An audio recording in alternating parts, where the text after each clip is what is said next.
జీ5 ఉండగా మీ favourite TV shows ని మీరు అస్సలు మిస్ అవ్వలేరు. Complete free.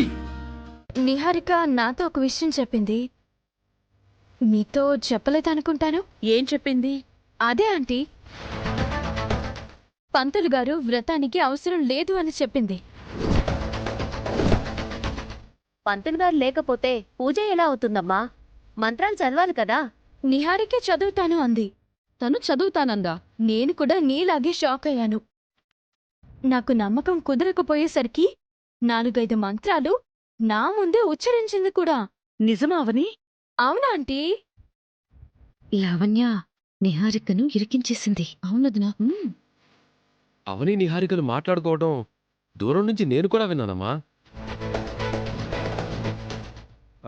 మంగళగౌరి వ్రతం చేయడానికి పూజారి గారు అవసరం లేదు, నేనే ఆడపూజారిని అవుతానని చెప్పింది.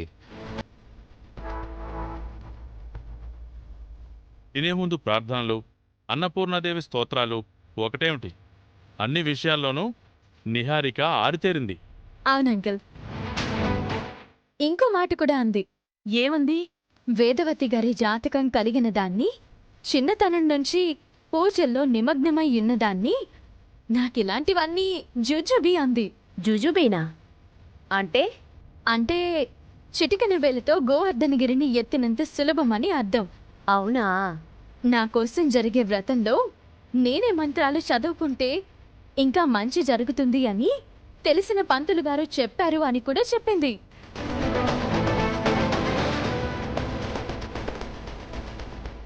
మీ కోడలు ఒక అద్భుతం వేదవతి గారు. అసలు ఈ రోజుల్లో అత్తగారి అడుగుజాడల్లో నడిచే కోడలుండడం అంటే అదొక వింతే అనుకోండి. అవును, ఆ విషయంలో మాత్రం నా మేనత్త చాలా అదృష్టవంతురాలు. కోడలు గురించి ముందు ముందు మరిన్ని విషయాలు తెలిస్తే ఇంకా సంబరపడిపోతుంది. ఇక్కడ జరుగుతున్నదంతా నిహారికకు తెలిసిందంటే తన గుండె ఆగిపోతుంది. ఏరికోరి తెచ్చుకున్నాను. నా కోడలు నా పేరుని మరో 10 తరాలు నిలబెడుతుంది. అమ్మా అవని, నిహారికని పిలుచుకురామ్మా. సరే ఆంటీ.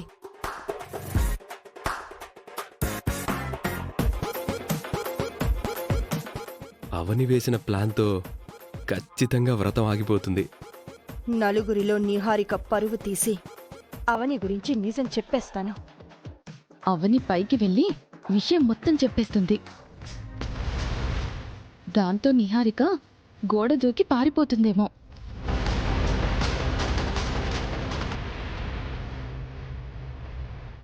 వ్రతం సక్సెస్ఫుల్గా జరుపుకొని అవనికి దమ్కి ఇవ్వాలి.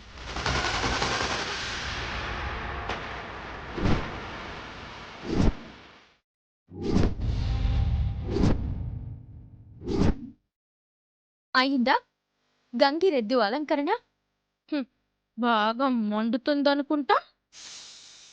మంటల్లో ఎవరు చిక్కుకున్నారో తెలుస్తుందిలే. ఏం చేశావు? నీకోసం అందరూ ఎదురు చూస్తున్నారు. ఆంటీ నిన్ను తీసుకురమ్మని చెప్పారు. రా. నీ మొహంలో బాధ కనపడడం లేదు. ఏం రాజేసి వచ్చావు? వ్రతంకు సంబంధించిన మంత్రాలన్నీ వచ్చు కదా నీకు? ఏంటి? నీ వ్రతంకు నువ్వే పంతులు నిహారిక.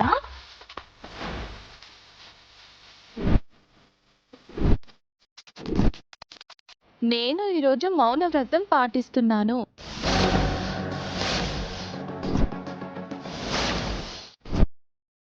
మౌన వ్రతమా? వ్రతం పెట్టుకుని మౌన వ్రతమేంటి? నాటకాలు కాకపోతేను. చాలా తెలివైన ఆడదిది. మంత్రాలు రావు కాబట్టి తప్పించుకోవడానికి మంచి స్కెచ్ వేసింది. నెలలో ఒకరోజు పంచమి నాడు నక్షత్రం చూసి శుక్రవారం పూట మౌనవ్రతం ఉండటం నాకెప్పటినుంచో అలవాటు.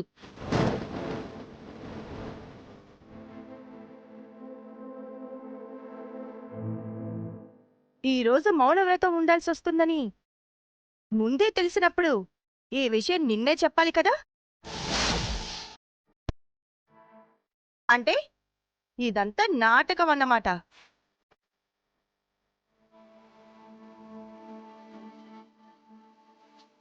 పాపం నిన్న గుర్తుకు రాలేదు, ఉదయాన్నే గుర్తుకొచ్చిందని చెప్తుంది.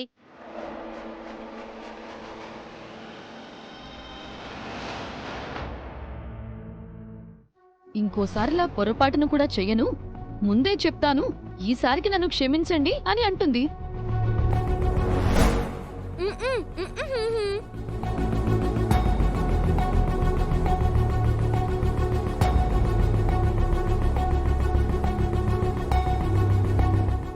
ఈసారి ఏమంది?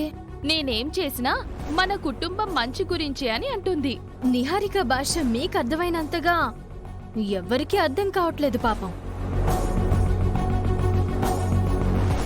నా చిన్న కోడలు చేసే ప్రతి పని వెనక ఏదో ఒక అర్థం పరమార్థం ఉంటాయి. నిజమే వేదవతి గారు, మౌనవ్రతం చాలా కఠినమైనది, చాలా నిష్టగా ఉండాలి. అలాంటిది మీ కోడలు ఎంతో సులభంగా సాధించేలా ఉంది. ఇంకా ఆలస్యం ఎందుకు? పంతులు గారిని పిలుద్దాం. అవసరం లేదు. అవసరం లేదంటే ఎలాగమ్మా? వ్రతం ముందుకు సాగాలి కదా. మంత్రాలు, స్తోత్రాలు, పూజా విధానం అన్నీ అవనికొచ్చు. అవని జరిపిస్తుందిలేండి.